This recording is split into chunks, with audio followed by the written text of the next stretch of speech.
الله الرحمن الرحيم والصلاة والسلام على رسوله الكريم وعلى آله وصحبه أجمعين أما بعد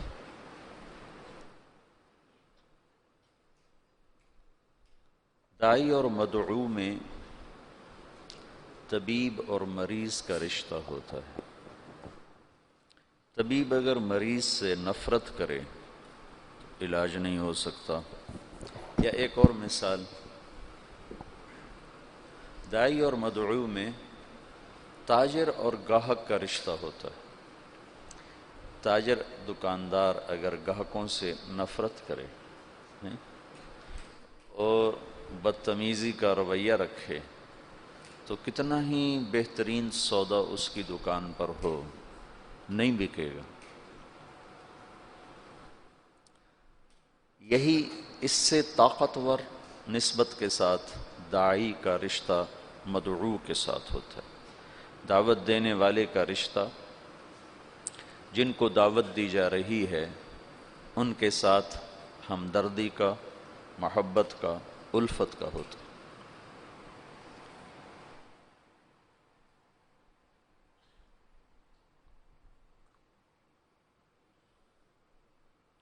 یہ آیات میری اس بات پر دلالت کرتی ہیں کہ اللہ تعالیٰ کو کہنا پڑا لعلک باخع نفسک علی آثارہم ان لم یؤمنوا بہذا الحدیث اسفا، لعلک باخع نفسک اسفا، تو غم میں ہی مر جائے گا، ان کے غم میں مر جائے گا۔ لعلک باخع نفسک الا یکونوا مؤمنین فلا تذهب نفسك علیہم حسرات من کفر فلا يحزنك کفرہ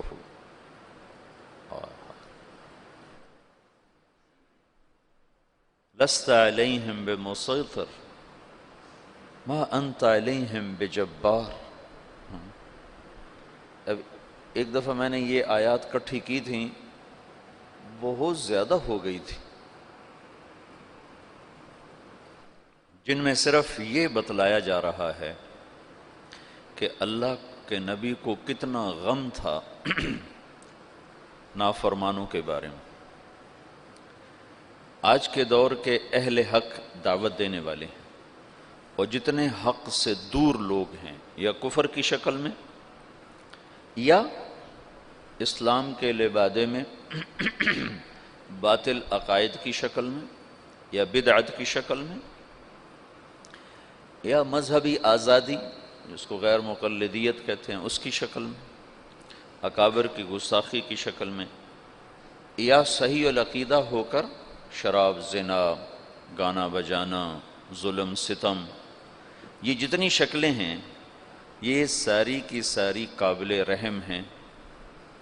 یہ مدعو ہیں، آپ داعی ہیں۔ آج اہل حق ان سے نفرت کرتے ہیں۔ کتنی یہ حق، یعنی کتنی اصل سے ہٹی ہوئی بات کہ ان سے تو محبت تھی۔ ایک آدمی کفر پہ مر جاتا تو ہمیشہ جہنم میں چلا گیا۔ ایک آدمی صحابہ کو برا بھلا کہتے ہوئے مر جاتا تو جہنم میں چلا گیا۔ ایک آدمی قبروں کو سجدے کرتا ہوا مر جاتا تو جہنم میں چلا گیا۔ ایک آدمی اکابر امت کی گستاخی کرتا ہوا چلا جاتا ہے تو وہ پکڑا گیا۔ ایک آدمی شراب، زنا میں مبتلا ہو کے مر جاتا ہے تو وہ پکڑا گیا۔ نمازیں چھوڑ کے مر جاتا ہے، روزے چھوڑ کے مر جاتا ہے تو گرفتار ہو گیا قانون کے مطابق۔ باقی اللہ جس کو چاہے معاف کرتا، یغفر ما دون ذلک لمن یشاء۔ اچھا، یہ جو اس طرح مر رہے ہیں، یہ مرتے ہی کتنے خوفناک انجام کا شکار۔ میرا تایا کا بیٹا تھا، جیسے زمینداروں کی زندگی ہوتی ہے ویسے اس کی زندگی تھی۔ جوانی میں مر گیا، میں نے خواب میں دیکھا، خواب میں میت جو کہتا ہے صحیح کہتا ہے۔ میں نے کہا کیا حال ہے؟ کہنے لگا آگ کے تندور میں پڑا ہوا ہوں، آگ کے تندور میں پڑا ہوا ہوں۔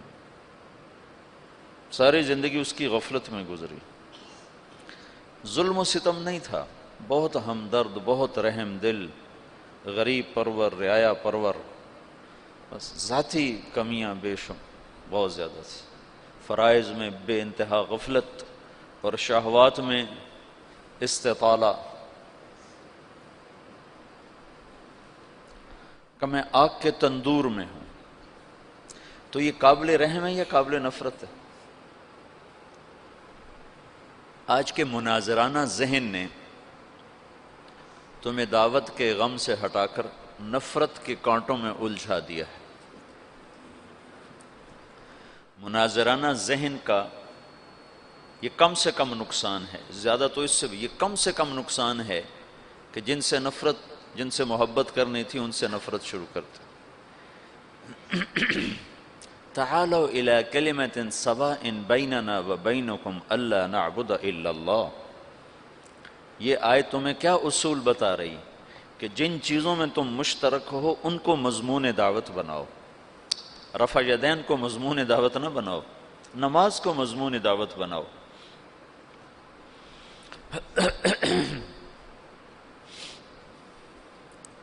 اور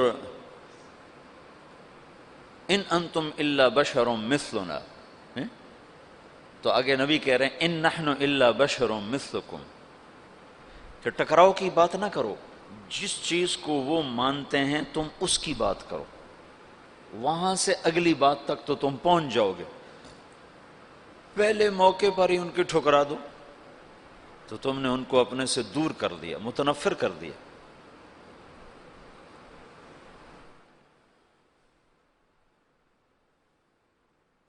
داعی اور مدعو جتنے کفر ہیں کی شکلیں ہیں، جتنی باطل کی شکلیں ہیں، جتنے غلط عقائد کی شکلیں ہیں، جتنی ہوا نفس پرستی کی شکلیں ہیں، یہ سب وہ لوگ ہیں جنہیں تم نے دعوت دینی ہے۔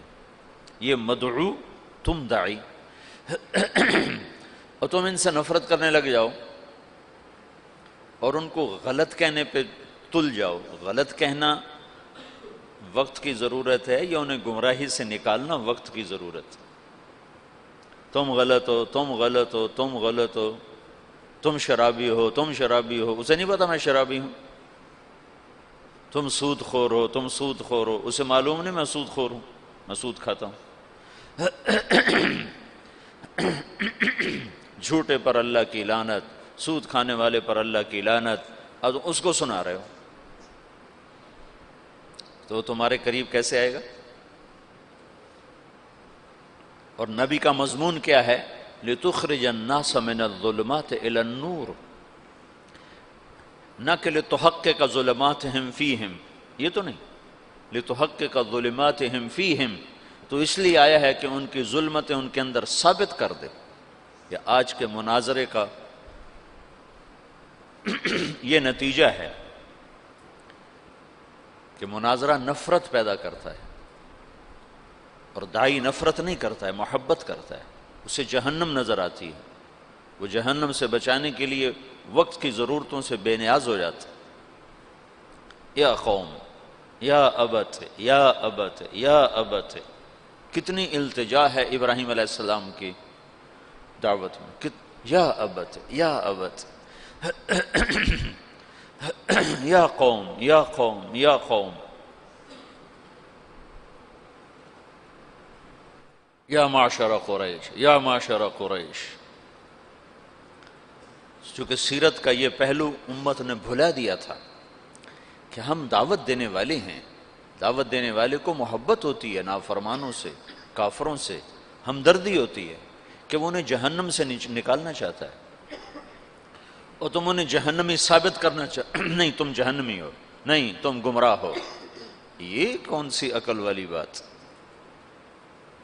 معترض کا جواب نہیں ہوتا، میں نے رات بھی بتایا تھا، سائل کا جواب ہوتا۔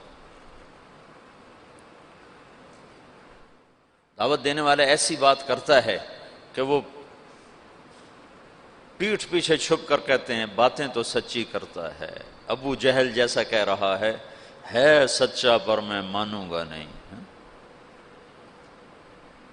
کیا خوبصورت مضمون دعوت ہے کہ سب سے بڑا اعداء عدو الاسلام کہتا ہے سچا مانوں گا نہیں.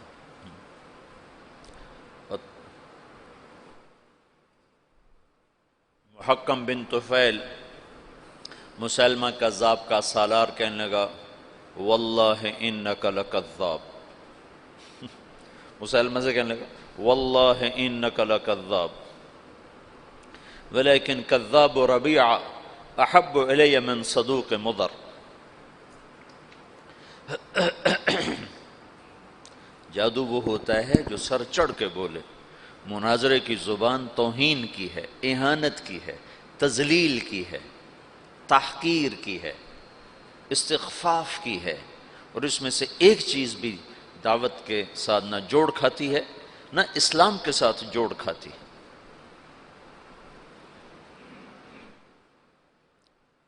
دعوت دینے والے کے اندر محبت ہوتی ہے، ہمدردی ہوتی ہے کہ یہ جہنم سے بچ. حج سے ہم منا سے واپس آ رہے تھے. منا سے 1999 کا میرا پہلا حج تھا. تو اس وقت کنکریاں جہاں مارتے تھے نا، پل کے ساتھ اترتے ہی نائی کھڑے ہوتے تھے. سر کے بال، کوئی داڑھی شیو کراتا تھا، کوئی سر کے بال مڑاتے ہیں، کوئی ویسے داڑھی ٹھیک کراتا. تو میں آگے تھا، میرے پیچھے میرے 3-4 ساتھی تھے پشاور کے، اکٹھے تھے. تو جب یوں نیچے اترے ہیں تو ایک نوجوان سیالکوٹ کا، بعد میں تعارف ہوا سیالکوٹ کا، وہ سر کے بال اس کے صاف ہو گئے تھے اور داڑھی شیو کرانے لگا تھا. داڑھی تو یہاں نائی نے صابن لگایا تھا سب. تو کوئی تمہارے جیسا مولوی ہوتا تو کہتا دیکھو یہ حج کرتے ہی گناہ کبیرہ کر رہا ہے، اس کو شرم نہیں آتی، یہ ایسا گستاخ رسول. وہ تم دلیلیں لے کر آتے داڑھی سنت ہے، کٹانا حرام ہے، کٹانے والا فاسق ہے. وہ اذان بھی دے تو دہرائی جائے، تم یہ فتوے سناتے. ایک نوجوان تھا راشد، بہت بڑا تاجر، کروڑوں پتی، جوانی میں تبلیغ میں لگا. اس نے جب دیکھا تو ایک دم جا کے اس کے پاؤں میں گر گیا، اس کے پاؤں پکڑ کے رونے لگا. کہنے لگا ابھی تیرے سارے گناہ معاف ہو چکے ہیں، یہ دوبارہ فوراً گناہ نہ کر، اب تیرے سارے معاف ہو چکے ہیں. جب آدمی عرفہ سے واپس لوٹتا ہے تو سارے معاف ہو گئے، تو کہا تیرے سارے معاف ہو گئے ہیں، دوبارہ اپنے کاپی کو کالا نہ کر. وہ ایسا رویا کہ وہ نوجوان خود رونے لگا. تو اس نے وہ تولیہ جو یہاں رکھا ہوا تھا نا، اس نے اس سے اپنا سارا صابن صاف کر دیا اور نائی سے کہنے لگا میرا خط بنا دو، آج کے بعد میری توبہ، میں داڑھی نہیں منڈاؤں گا. یہ داعی ہوتا ہے. تم بے وقوف مناظرانہ ذہن رکھتے ہو کہ ہم نے نیچا دکھانا ہے. نیچا دکھانا بھی کوئی حق ہے؟ اوروں کو عزت دینا سیکھو، پھر وہ تمہارے سامنے گر جائیں گے، خود ہی گر جائیں گے.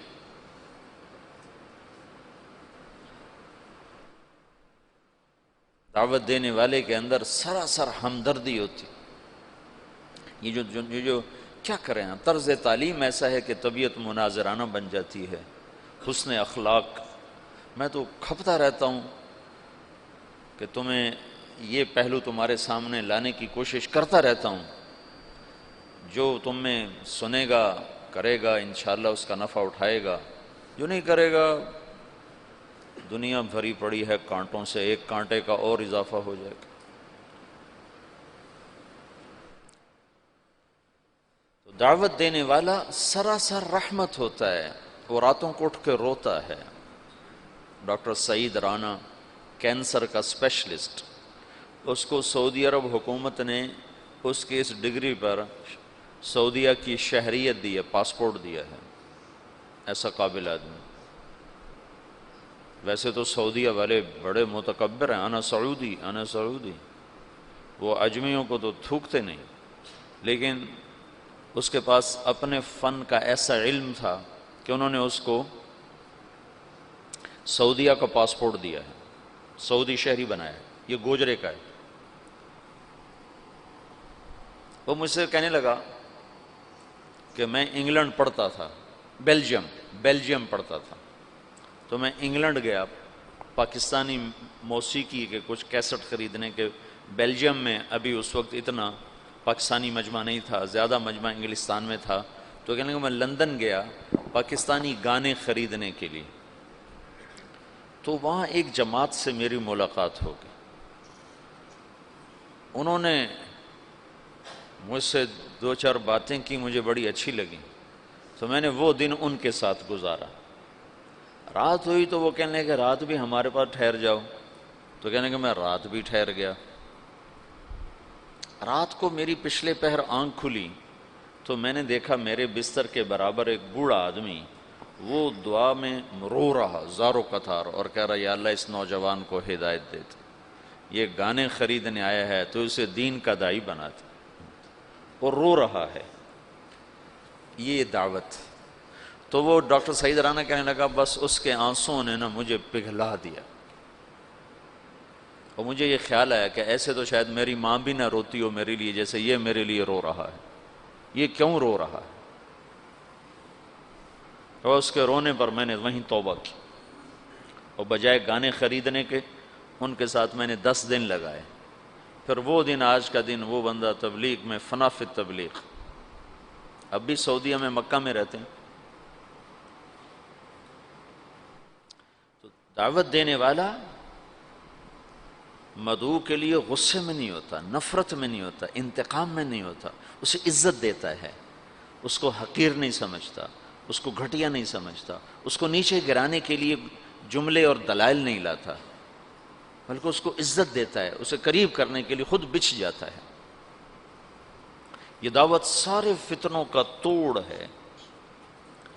میں سوچ رہا تھا کہ دعوت کیسے سارے فتنوں کا توڑ بنتی ہے. ایسے آج تمہارے پاس آنے سے پہلے نا تو مجھے خیال آیا جیسے روح جسم کے تمام حصوں کی زندگی کا سبب بن جاتی ہے. ہاتھ کے لیے کوئی الگ طاقت نہیں چاہیے، پاؤں کے لیے، آنکھوں کے لیے، دل کے لیے، دماغ کے لیے، کانوں کے لیے، سر کے لیے، بالوں کے لیے، زبان کے لیے، ہونٹوں کے لیے، دانتوں کے لیے، کمر کے لیے، مہروں کے لیے، پٹھوں کے لیے، پھیپھڑوں کے لیے، خون کے لیے. ایک ہی طاقت ہے جس کا نام ہے روح. جب وہ اترتی ہے تو جسم کے تمام شعبے زندہ ہو جاتے، تمام شعبے. ہر شعبے کو زندہ کرنے کے لیے کوئی الگ نہیں ہے. پھر آگے اس کو باقی رکھنے کے لیے ہاتھ کو کی طاقت کو باقی رکھنے کے لیے الگ ایکسرسائز ہے، پاؤں کی طاقت کو باہر رکھنے کے لیے الگ ایکسرسائز ہے، کمر کی طاقت کو باہر رکھنے کے لیے الگ ایکسرسائز ہے. لیکن صرف روح اکیلی جسم کے تمام شعبوں کو جیسے زندہ کر دیتی ہے، ایسے ہی دعوت اللہ دین کے زندگی کے تمام شعبوں کو تنہا زندہ کر دیتی. پھر ان کو باقی رکھنے کے لیے آگے محنتیں ہیں، لیکن زندگانی کے لیے اکیلی دعوت کافی. اور یہ عیسیٰ علیہ السلام تک ہوتا چلا آیا کہ داعی اکیلا ہوتا تھا اور کوئی ہاتھ میں تلوار نہیں، طاقت نہیں. اول من قاتل فی سبیل اللہ یوشع، پہلا شخص، پہلا نبی جس نے قتال کیا وہ یوشع علیہ السلام ہے. موسیٰ علیہ السلام تک کسی نبی نے تلوار نہیں اٹھائی. بغیر تلوار کے اللہ تعالیٰ اہل باطل کو صفایا کر دیتا تھا. اور فرعون جیسا طاقتور آدمی جو کہتا ہے انا ربکم الاعلی، میں سب سے بڑا رب ہوں، میں سب سے بڑا رب ہوں، اس کا جسم آج بھی سلامت. شاید میں نے پہلے بھی بتایا اس کے جسم پر گوشت تازہ چڑھتا رہتا ہے. میں نے مصر کے اہراموں سے جو نکلی ہیں لاشیں وہ دیکھیں لندن کے عجائب گھر میں، تو وہ پٹیوں میں بند ہیں اور بعضوں کی انہوں نے اوپر سے پٹیاں اتار دی ہیں دکھانے کے لیے. تو شیشے کے بڑے بڑے بکسے ہیں، ان کے اندر وہ لاشیں پڑی ہیں. ان کی کھالیں چٹک گئی ہیں، کھال چٹک گئی ہے لیکن ہے سلامت، اور ہڈیاں اس میں سے نمایاں نظر آتی ہیں. چہرے کی کھال ایسے چٹکی ہوئی ہے، لیکن فرعون کی ساری لاش تر و تازہ ہے، اس پر تازہ گوشت پیدا ہوتا رہتا ہے، چڑھتا رہتا ہے. ہر سال اس پہ نیا گوشت چڑھتا ہے، اور اس کے چہرے پر بھی، گردن پر بھی، اس کے سر کے بال بالکل تر و تازہ.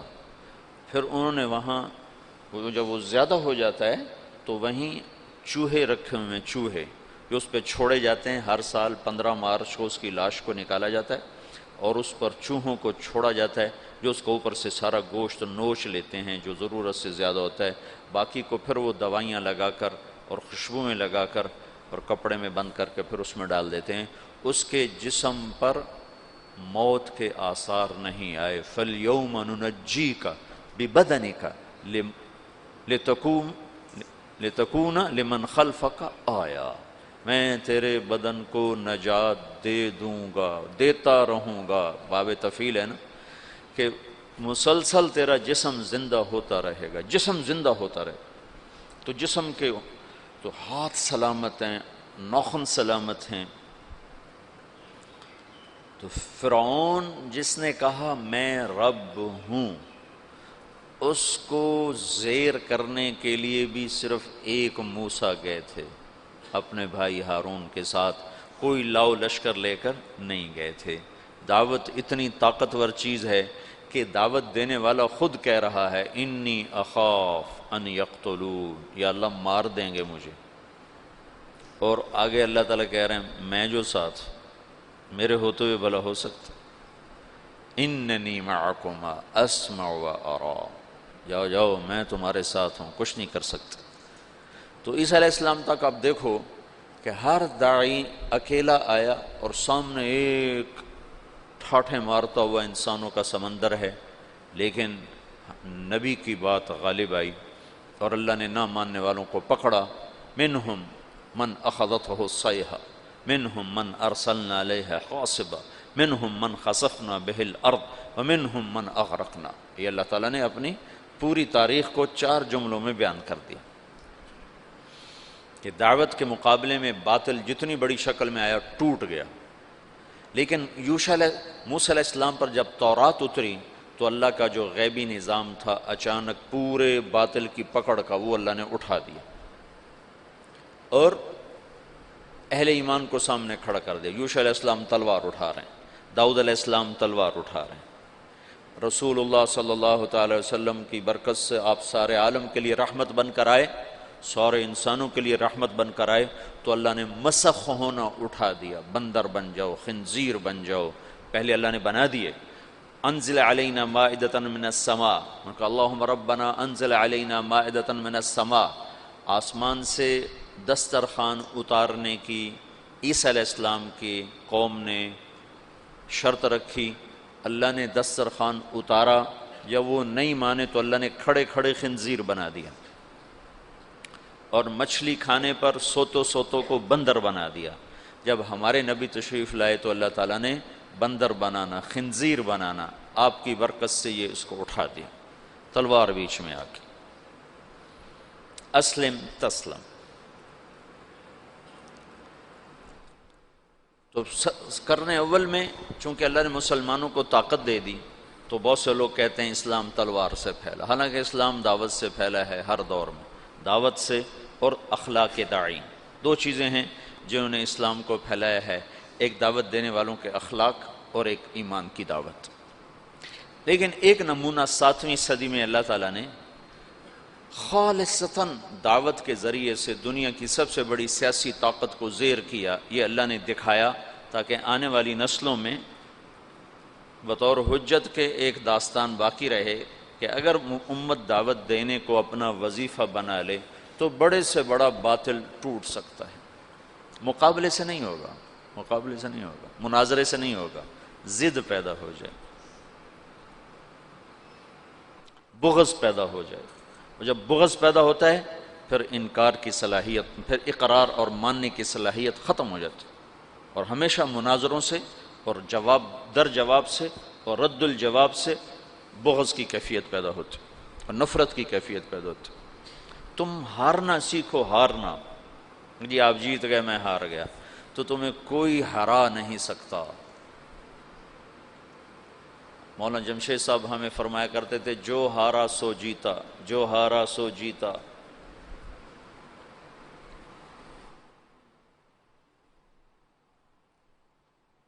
عباسی سلطنت کو زوال آ گیا 232 ہجری میں، 100 سال بڑی طاقتور حکومت۔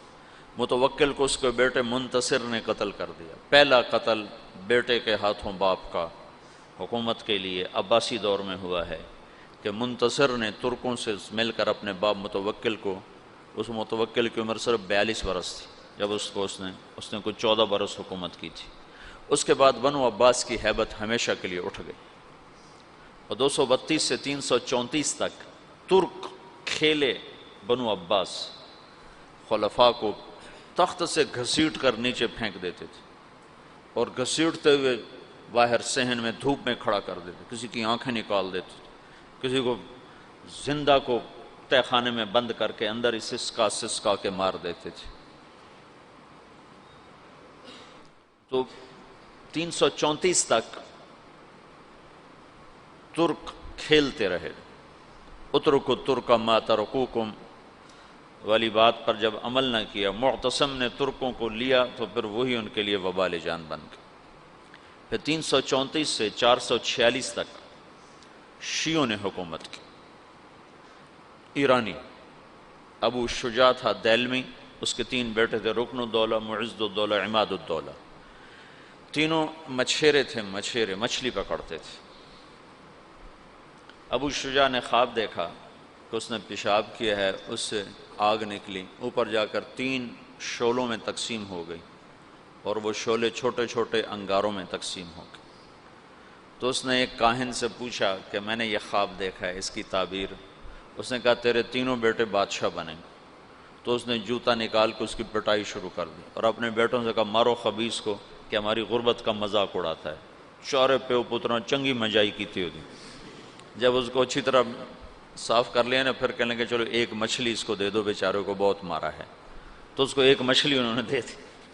20 سال بعد یہ تینوں بیٹے بادشاہ بن چکے تھے، اور 25 برس میں پوری اسلامی سلطنت ان کے نیچے آ چکی تھی، اور ساری اسلامی سلطنت پر شیعہ قابض تھے۔ مصر اور تمہارے استاد کا دیش شمالی افریقہ سارا یہ اسماعیلی شیعہ، اور شام، عراق، صرف یہ ہندوستان بچا ہوا تھا۔ یہاں ہندوستان میں اس وقت اسلامی سلطنت کا ایسا قیام بھی نہیں تھا۔ سندھ میں تھی اسلامی سلطنت، اس میں 12 شیعہ۔ 446 میں سلجوق کھڑے ہوئے، طغرل بیگ کے ذریعے سے اللہ تعالیٰ نے تمام شیعہ کا اخراج کیا، اور اہل السنت والجماعت کا اقتدار قائم ہوا 590 تک۔ 446 سے 590 ملک شاہ کے مرنے پر زوال آ گیا سلجوقیوں کو۔ سلجوقوں نے بڑی خدمت کی ہے اسلام کی، لیکن بعد میں آپس کی لڑائیوں نے انہیں تباہ و برباد کر دیا۔ تو علپ ارسلان تھا ملک شاہ کا والد، بڑے عبرت کا قصہ اس لیے سنا، ملک شاہ کا والد تھا۔ تو وہ جا رہا تھا چین فتح کرنے، چین۔ تو راستے میں ایک اس کا قلعہ تھا، اس کے جو قلعے کا جو منتظم ناظم اعلیٰ تھا اس کو بلوایا، اس نے کوئی گستاخی کر دی، تو علپ ارسلان کو غصہ آیا اور اس نے اس کے قتل کا حکم دیا۔ تو وہ آگے کہنے لگا ارے مخنث، میں ایسے ہی قتل کر دیا جاؤں گا؟ تو علپ ارسلان کو اور غصہ چڑھا، تو اس نے جلاد کو ہٹا دیا اور خود تیر کمان اٹھا کے اس کو تیر مارا، ایسے سامنے کھڑا ہوا۔ تقدیر اللہ کی غالب تھی۔ علپ ارسلان اس وقت تمام ترکوں میں سب سے نشانے باز تیر انداز شمار ہوتا تھا تمام، اور اس سامنے کھڑے پر تیر خطا چلا گیا۔ تو اس کو غصہ چڑھا، اس نے اپنا تلوار نکالی اور آگے بڑھا خود قتل کرنے کے لیے۔ تو اپنے ہی جو اس نے شاہی عبا ہوتی ہے اس میں اس کا پاؤں اٹک گیا، تو اس سے وہ گر کے اس کے سامنے جا پڑا۔ تو اس نے وہاں سے چھلانگ لگا، خنجر نکال کر سیدھا اس کے دل میں اتار دیا۔ بعد میں وہ تو قتل ہو گیا، تو اس کو اٹھا کے بستر پہ ڈالا گیا۔ تو اس نے وصیت کی کہ میرے بعد میرا بیٹا ملک شاہ بادشاہ ہوگا، اور نظام الملک اس کا وزیر ہوگا، اور اس کی ساری تدبیر وہ دیکھے گا جب تک یہ بالغ نہیں ہوتا۔ پھر اس نے کہا میں تمہیں آج ایک بات بتاتا ہوں، میں ایک بڑے شیخ کی خدمت میں گیا تھا، میں نے ان سے کہا تھا مجھے کچھ نصیحت کرو، تو انہوں نے مجھے فرمایا تھا کبھی بھی عجب میں مبتلا نہ ہونا، اور کبھی دشمن کو کمزور نہ سمجھنا۔ کہ یہ دو باتیں مجھے کہی، دشمن کو کمزور نہ سمجھنا، عجب میں مبتلا نہ ہونا۔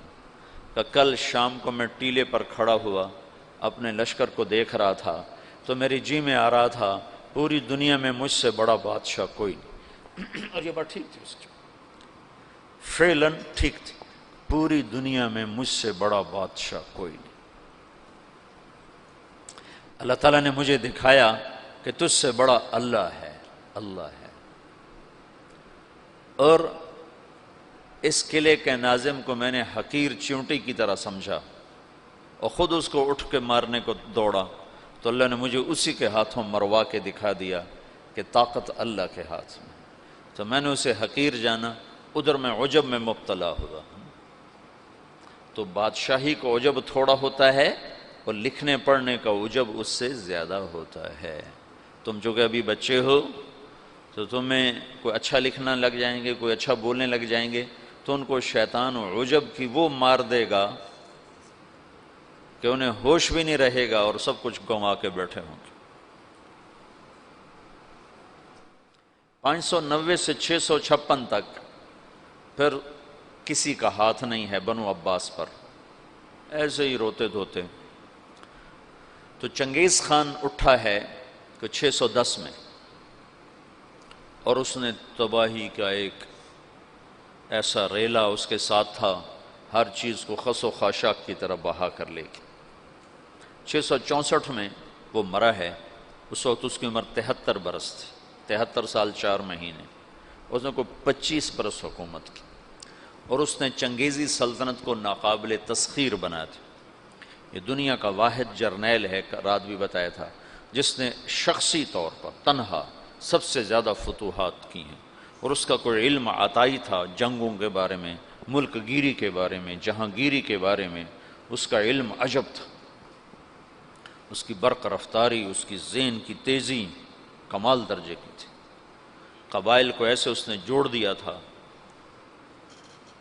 سب ایک جھنڈے تلے مختلف قبائل جمع ہو گئے تھے، اور دنیا کی ناقابل تسخیر طاقت بنے۔ اور قراقرم صحرائے گوبی میں منگولیا کے پاس ایک بڑا شہر اس نے بنایا، دارالحکومت، جو ساری دنیا کا سب سے بڑا دارالحکومت تھا۔ اور ان کا بڑا نشانہ مسلمان تھے، مسلمان، کہ مسلمانوں سے زیادتی ہوئی تھی، جس کے بدلے میں چنگیز خان نے ان پر حملہ کیا تھا۔ چنگیز خان کے مرنے پر اس کی سلطنت، اس کے 4 بیٹے تھے۔ بڑا جوجی تھا، جوجی کے بارے میں اسے شک تھا کہ یہ میرا بیٹا نہیں، کہ اس کی جب یہ چھوٹا سردار تھا تو اس نے بڑی شکستیں کھائیں، حتیٰ کہ اس کی بیوی اغوا ہو گئی۔ جب وہ واپس آئی تو حاملہ تھی، لیکن اس نے بورتائی خاتون اس کا نام تھا، اس نے ہمیشہ اس کو عزت دی اور اس بیٹے کو اپنا ہی بیٹا سمجھا، اس کا نام جوجی۔ 3 بیٹے اس کے سامنے پیدا ہوئے، اغدائی اور چغتائی اور طولوئی۔ تو اس نے اغدائی کو اپنا جانشین بنایا اور جوجی کو روس کی سلطنت دی، روس کی، اور چغتائی کو اس نے منگولیا کی طرف کا اور چین کی طرف کا علاقہ دیا، اور جو طولوئی تھا اس کو یہ نیچے آذربائیجان سے نیچے ایران اور یہ شام، یہ علاقے اس نے 4 حصوں میں اس نے اپنی سلطنت کو تقسیم کیا، اور اغدائی کو سب سے بڑا سردار بنایا۔ اغدائی کے دور میں فتوحات کا رخ مسلمانوں سے ہٹ کے یورپ کی طرف چلا گیا، تو ان کا ایک سالار تھا سوبدائی بہادر، سوبدائی، وہ پولینڈ تک پہنچا، پولینڈ تک، لیکن اس میں کوئی ایسی سلطنتیں تھیں نہیں، ایسی چرواہے سے بیچارے غریب لوگ، تو وہ پولینڈ تک اس نے چنگیزی سلطنت کو پھیلا دیا۔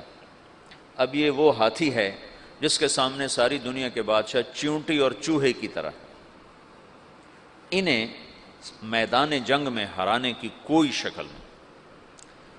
تو اسلام کی شکل یوں تھا کہ اب بجھا، اب بجھا، اب بجھا، لیکن اللہ نے دین کو باقی رکھنا ہے تو انسانوں کو بھی باقی رکھنا ہے جو مسلمان کہلائیں۔ تو جب اغدائی مرا ہے تو اس کا بیٹا تھا قیوق، وہ حکمران بنا، وہ بہت رحم دل تھا، اس نے جنگیں روک دیں اور مسلمانوں کو اپنی سلطنت میں شامل کیا، تو اس کی وجہ سے ساری تاتاری سلطنتوں میں مسلمانوں کے بارے میں نرم گوشہ پیدا ہو گیا۔ اب نامعلوم تاریخ کے گمنام سپاہی ہیں جو اتنے غیر معلوم ہیں، اتنے نامعلوم ہیں کہ کسی تاریخ میں ان کا نام تک درج نہیں، ان کی جگہ درج نہیں، جنہوں نے تاتاریوں کو دعوت دینا شروع کی۔ خونخوار قوم ہے، اور تاتاری غریب مسلمانوں کی دعوت سے اسلام قبول کرنا شروع ہو گئے۔ یہ تاریخ کا حیرت ناک واقعہ ہے۔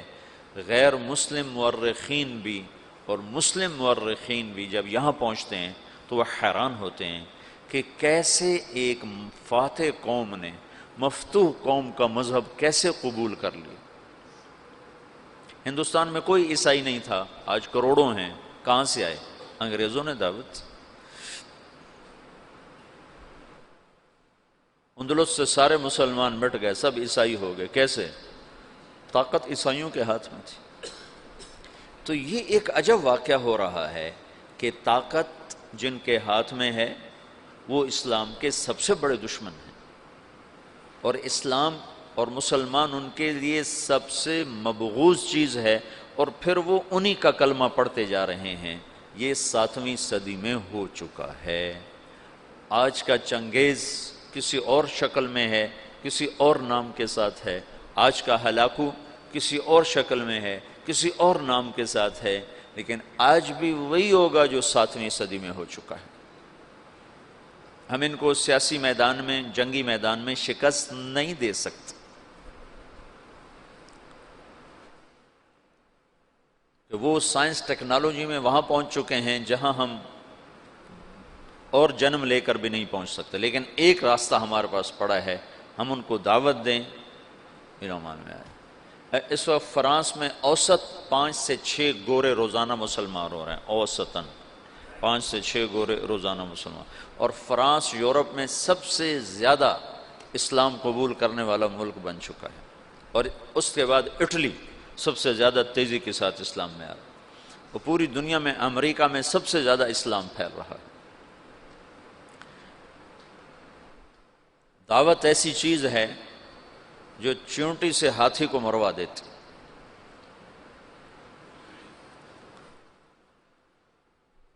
اس کی نرمی سے کچھ دل نرم ہوئے اور اسلام داخل ہونا شروع ہوا۔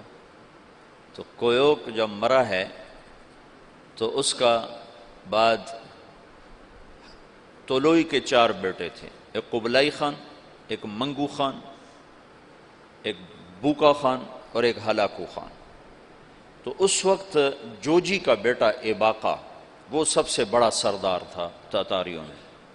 تو انہوں نے مشورہ کیا کہ اب ہم کس کو اپنا خاقان بنائیں، تو ایباقا نے منگو خان کے بارے میں کہا کہ اس کو اپنا خاقان بناؤ۔ منگو اسلام دشمن تھا، اس کے دور میں بغداد تباہ ہوا ہے۔ جب بغداد پہ حملے کا لشکر نکلا ہے تو یہ جو مسلمان دائی تھے یہ جوجی کی نسل میں اپنا کام دکھا چکے تھے، اور جوجی کا پوتا برکا خان مسلمان ہو گیا۔ ان کی دعوت پر ایک وزیر مسلمان ہوا۔ وزیر کو جب موقع ملتا برکا خان کو اسلام کے فضائل سناتا، اس کو باتیں بڑی اچھی لگتیں، پھر وہ پوچھتا تمہیں یہ باتیں کون بتاتا ہے؟ تو پھر وہ بڑے مناسب طریقے سے کہتا کہ یہ مسلمانوں کا دین ہے، یہ مسلمان بتاتے ہیں۔ پھر اس نے کہا مجھے مسلمانوں کا کوئی وفد ملاؤ۔ پھر ایک وفد اس سے ملا، انہوں نے اسلام کی دعوت دی، اسلام کے بنیادی اصول بتائے، تو برکا خان مسلمان ہوا۔ روس آج بھی دنیا کی سب سے بڑی سلطنت ہے، اس وقت بھی روس بہت بڑی سلطنت تھا۔ تو جتنا روسی مغل تھا اور چنگیزی تھا وہ برکا خان کی برکت سے سارے کا سارا مسلمان ہو گیا، کوئی تلوار نہیں۔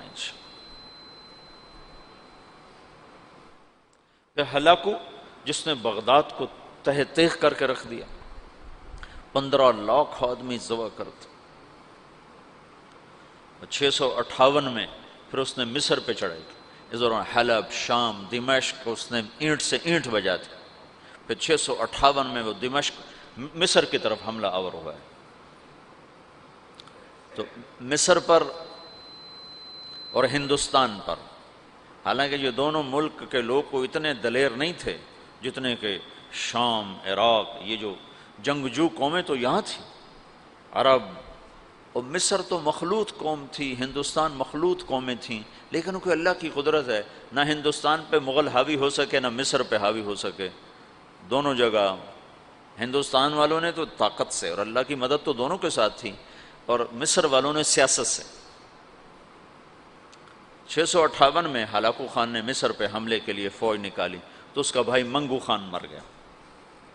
منگو کے مرنے پر یہ قانون تھا کہ جو تاتاری جہاں پر ہے، جب خاقان اعظم مر جائے تو سب قراقرم پہنچیں تاکہ اگلے خان کا انتخاب کیا جا سکے، اگلے خاقان کا انتخاب کیا جا سکے۔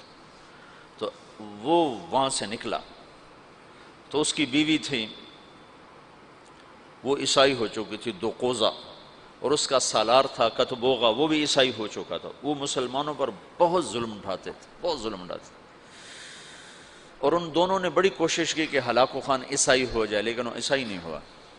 تو انہوں نے اس کی منت کی کہ تم واپس نہ جاؤ، مصر کو فتح کر لو، وہ تو مر گیا، اب تو پہنچ بھی نہیں سکتے ہیں، تو تم بعد میں جانا، پہلے مصر فتح کرو۔ اس نے کہا نہیں، یہ چنگیز خان کا قانون ہے، میں اسے پورا کروں، اور اس نے ایک لشکر کا حصہ شام میں چھوڑا، فلسطین میں، اور 2 حصے لے کر وہ واپس چلا گیا قراقرم کی طرف۔ تو اس موقع سے فائدہ اٹھا کر مصر والوں نے خود حملہ کر دیا۔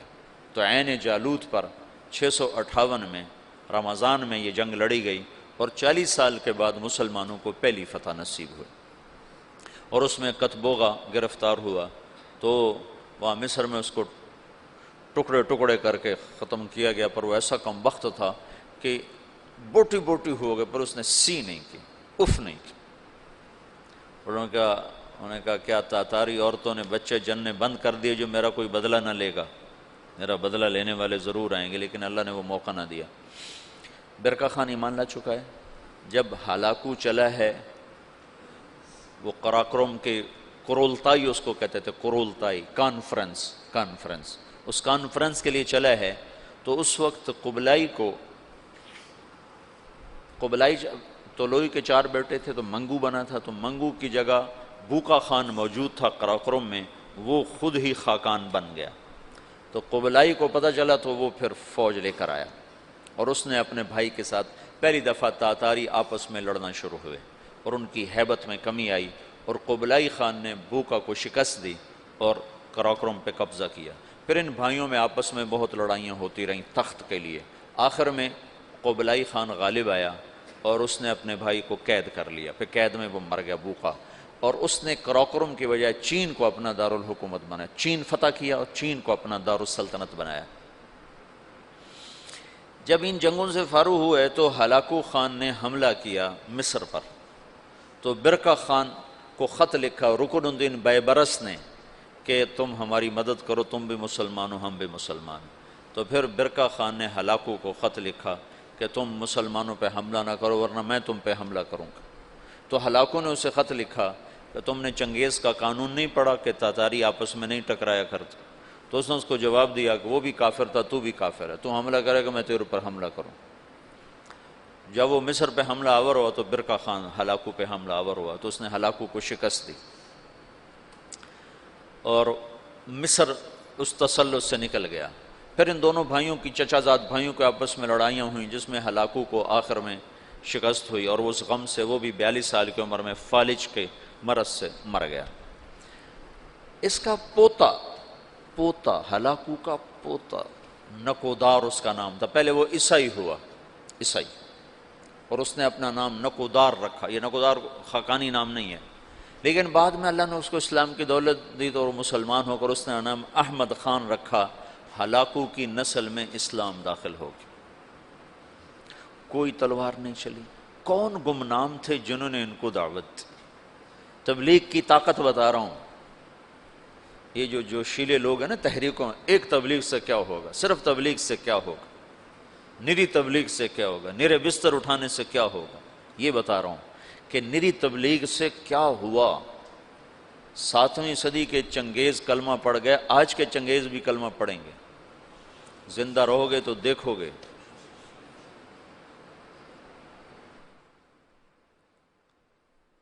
پیچھے صرف ایک نسل قبلائی کی نسل چین نکل گئی، وہ محروم ہوئے اسلام سے، ورنہ باقی ساری نسل چنگیز چغتائی رہ گیا۔ چغتائی کا پڑپوتا تیمور تغلق، وہ جلال الدین رحمت اللہ علیہ کے ہاتھوں متاثر ہوا اسلام سے، اور ان کے بیٹے رشید الدین کے ہاتھوں اس نے کلمہ پڑھا۔ وہ اس وقت منگولیا کی طرف حکمران تھا۔ تو یہ آخری تاتاریوں کا قلعہ باقی تھا، تو اس میں ایک آدمی نے سراغ کیا، ایک آدمی رشید الدین، جلال الدین رشید الدین۔ تیمور تغلق شکار کو نکلا تو آگے جلال الدین مل گئے راستے میں، تو ان مسلمانوں کی شکل حلیہ تو پہچانا جاتا کہ یہ مسلمان مل گیا، آج تو میرا دن خراب گزرے گا۔ کہنے لگا تم سے تو ہمارا کتا ہی اچھا ہے۔ تو جلال الدین کہنے لگے ہاں واقعی، اگر میں ایمان پہ نہ مروں تو تیرا کتا ہی اچھا ہے۔ تو تیمور کہنے لگا ایمان کیا ہوتا ہے؟ تو انہوں نے اس کو دعوت دی، اس کا ایسے دل پہ پڑی، کہنے لگا ابھی میں ولی عہد ہوں، جب بادشاہ بنوں نا تو مجھے ملنے آنا۔ ان کے ولی عہد بادشاہ بننے سے پہلے جلال الدین رحمت اللہ علیہ کا انتقال ہو گیا۔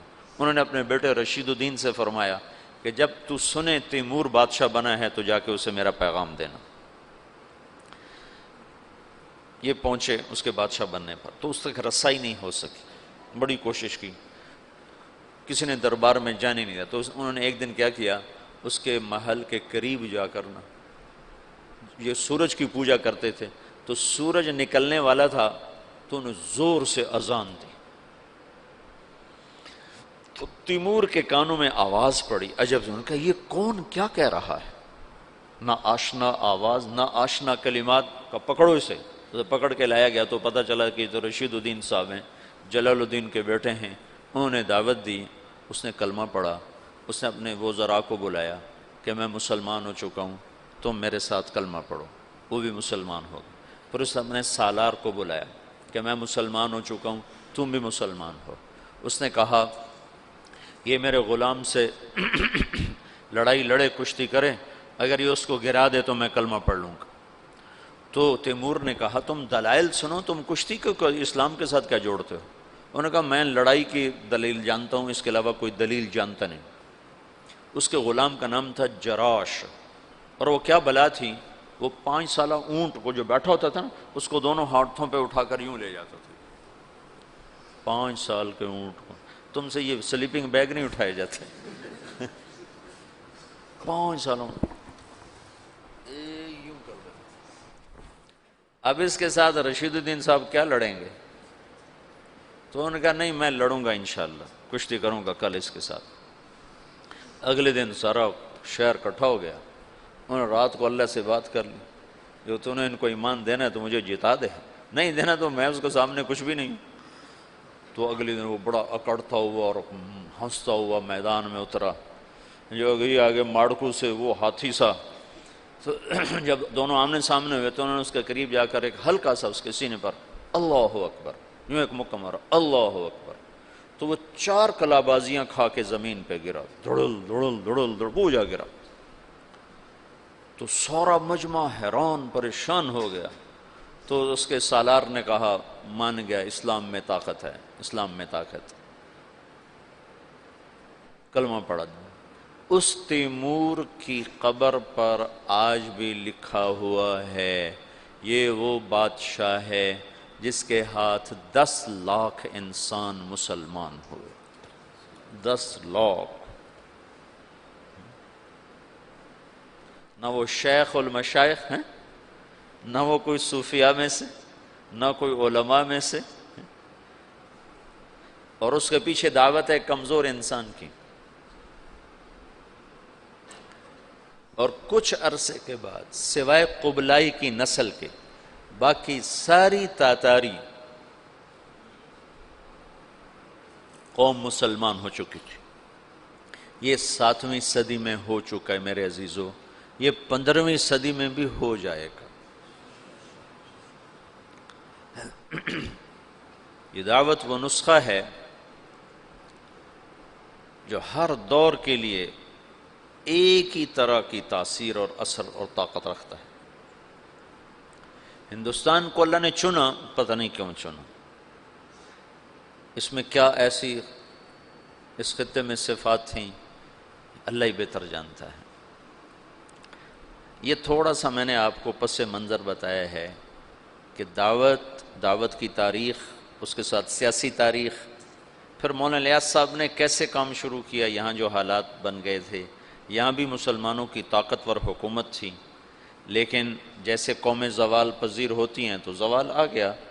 1700 یہ شاہ عالم ثانی کے دور میں وہ الو محمد شاہ رنگیلا، اس کا نام ہی رنگیلا تھا، محمد شاہ رنگیلا، ہنوز دلی دور است، شراب پی کے مست رہتا تھا، 24 سال حکومت کی۔ نکمے لوگ جب سیادت پر آ جائیں تو شیر شاہ سوری نے صرف 6 سال حکومت کی تھی، 6 سال، اور سارے ہندوستان کو پوری دنیا میں یوں کر دیا تھا۔ اس کا نام تھا فرید خان، نام اصل تھا فرید خان، اور سہ سرام بہار میں ایک چھوٹی سی جگہ تھی جہاں یہ پیدا ہوا تھا، اور سپاہی بھرتی ہوا تھا بابر کی فوج میں سپاہی بھرتی ہوا تھا۔ تو ایک دن کھانے پر بیٹھے تھے، بابر بھی بیٹھا تھا، تو سامنے گوشت کا ٹکڑا ذرا دور تھا، تو شیر شاہ سوری نے خنجر نکالا اور اس ٹکڑے کو میں یوں خنجر پیوست کر کے اس کو یوں اٹھایا اور اٹھا کر اپنے سامنے رکھا۔ تو بابر یہ سارا دیکھ رہا تھا، تو اس نے بعد میں اٹھ کر کہا، یہ نوجوان میں مجھے اقتدار کی نظر آ رہی، یہ مجھے خطرہ نظر آ رہا ہے، اس پر نظر رکھی جائے۔ صرف اتنی بات سے اس نے کہا اس پر نظر رکھی جائے، اور وہ نظر کیا رکھتے، تقدیر اس کے حق میں آ چکی تھی، وہ اللہ تعالیٰ نے اس کو اقتدار دیا، حکومت، صرف 6 سال کی حکومت میں اس نے ہندوستان کو پوری دنیا سے یوں اونچا کر دیا تھا، اور یہ کم وقت 24 سال حکمران رہا، اور صبح شراب کا دور چلتا تھا اور شام تک چلتا تھا۔ شاہ عالم کے دور میں پھر اس کو غلام قادر روہیلا نے اس کی آنکھیں نکال دی تھی، تو شاہ عالم کے دور میں انگریز لال قلعے میں داخل ہو گئے۔ 1757 میں پلاسی میں نواب سراج الدولہ کو شکست ہوئی، اور 1799 میں جو آخری امید تھی ٹیپو سلطان، اس کو سرنگا پٹم میں شکست ہوئی، میسور۔ یہ اس کا جو باپ تھا نا حیدر علی، یہ چنیوٹ کا تھا، چنیوٹ کے پاس ایک جگہ یہاں کا تھا۔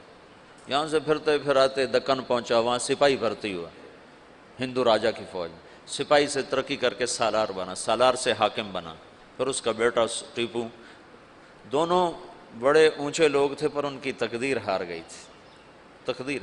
میں وہ لندن میں گیا نا پچھلے سال، تو وہ سلطان ٹیپو کی وہ پڑی ہوئی ہے تلوار جس سے وہ آخری وقت لڑتے ہوئے شہید ہوا، اور اس کی ٹوپی جو سر پہ رکھا کرتا تھا، اور اس کی وہ عبا جس میں وہ خون کے چھینٹے اب بھی لگے ہوئے تھے، اور اس کا تخت جس پہ وہ بیٹھا کرتا تھا، اور تخت کے نیچے پاؤں رکھنے کی جو جگہ نا، پاؤں ایسے پاؤں، وہ ایک شیر کا سر تھا، اتنا بڑا سر، خالص سونے سے بنا ہوا، خالص، اور اس کی زبان ایسے باہر نکلی ہوئی، تو اس کے اوپر وہ پاؤں رکھ کے بیٹھا کرتا تھا۔ اور اس کو ایڈمبرا کا ایک سپاہی نے، مطلب گولیاں لگ کے ختم تھے، مرے کو مارا تھا، مرے کو مارے شاہ مدار، تو وہ ایک ایڈمبرا کا سپاہی تھا، اس نے اس کو شہید کیا تھا۔ تو وہ سارا ساز و سامان وہاں پڑا ہوا ہے اس کے عجائب گھر میں، دیکھا میں نے جا کے، اس کی شال بھی، اور اس کی ساری وہ کمان بھی، تیر بھی، ساروں نے ایک جگہ پر ایسے لگائے ہوئے ہیں۔ وہ آخری امید تھی مسلمانوں کو۔ 1799 میں وہ شہید ہوا ہے، تو جنرل ہیرس نے کہا ہندوستان ہمارا ہے۔ پھر 1834 میں لارڈ میکالے آیا پہلی دفعہ کہ یہاں کے مسلمانوں کو قابو کرنے کے لیے کیا پالیسی بنائی جائے۔ اور تعلیمی نظام کیسے فٹ کیا جائے۔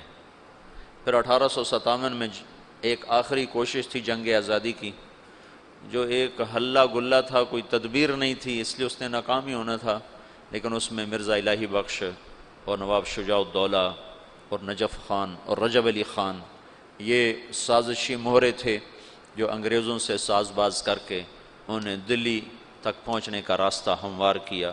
اس کے صلے میں ان کو جاگیریں ملیں، بہت کچھ ملا۔ جنرل بخت خان تھا جو راجپوت تھا، جویا خاندان سے تھا، بخت خان، وہ آخر دم تک لڑا، آخر دم تک لڑا۔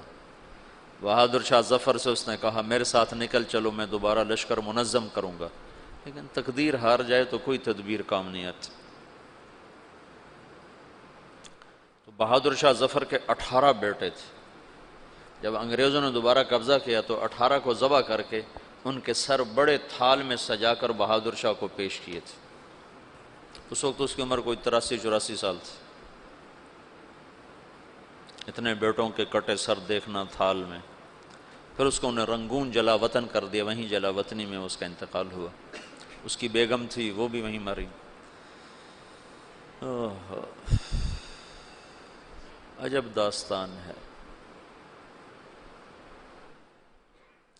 تو اب سیاسی طور پر ابھرنے کے کوئی آثار نہیں تھے، سیاسی طور پر ابھرنے کے کوئی آثار نہیں تھے۔ اب یہاں سے مولانا الیاس کا دور شروع ہوتا ہے۔ یہ 3-4 دن میں نے تمہیں پچھلا سارا بتایا ہے۔ اب مولانا الیاس صاحب رحمۃ اللہ علیہ نے کیسے اللہ نے ان سے کام لیا، کیسے انہوں نے کام شروع کیا کہ آج تم اور میں اسی کے، یہ شیخ رمزی اسی وجہ سے بیٹھے ہیں۔ کہاں تیونس، کہاں فیصل آباد۔ اس شخص نے کیا محنت کی کہ جس سے یوں آفاق جڑتے چلے گئے۔ سیاسی پس منظر ایسا تھا کہ آج ختم اور آج ختم۔ انگریز نے کوشش کی یہاں عیسائیت کو پھیلایا جائے اور مسلمانوں کو اندلس کی طرح ختم کر دیا جائے، لیکن اللہ کا غیبی نظام حرکت میں آ چکا تھا۔ غالباً